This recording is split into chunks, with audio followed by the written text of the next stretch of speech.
একবার এসে এসে ফিরে গেছি, অনুমতি হয় নাই। এখন দাবার গুটি পাল্টে গেছে, দাবার গুটি পাল্টে গেছে। এক মাঘে শীত যায় না, কিন্তু আমরা স্মরণে রাখি না, ভুলে যাই। এটাই বড় আফসোস প্রিয় ভাইরা। আমি তো ভাবছি পেকুয়ার জেন জি, জেনারেশন জি আমাকে এমন ভাবে রিসিভ করবে, আমার কোনো ব্যাক পেতে হবে না, কষ্ট পেতে হবে না। আমাকে স্মার্টলি তারা স্টেজে রিসিভ করবে, স্মার্টলি তারা সেফ এন্ট্রি সেফ এক্সিট দিবে। বাস্তবে তো উল্টা, একেবারে উল্টা। আমি জানি জায়গা নাই, ওই যে দেখছেন উত্তর রেডিয়াস। আমি জানি যে ধারণ ক্ষমতার অনেক বেশি লোক হয়ে গেছে, এটা আমি জানি। ভালোবাসা কোনো আইন কানুন দিয়ে মাপা যায় না, এটা আমি জানি।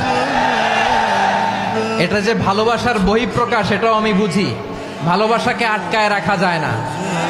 এটা যে ভালোবাসার অগ্নি স্ফুলিঙ্গ, এটারে কোনো কিছু দিয়ে দামায় রাখা যাবে না, এটা আমি টের পাই। এজন্যই মনকে বুঝতে যেটা ভালোবাসা।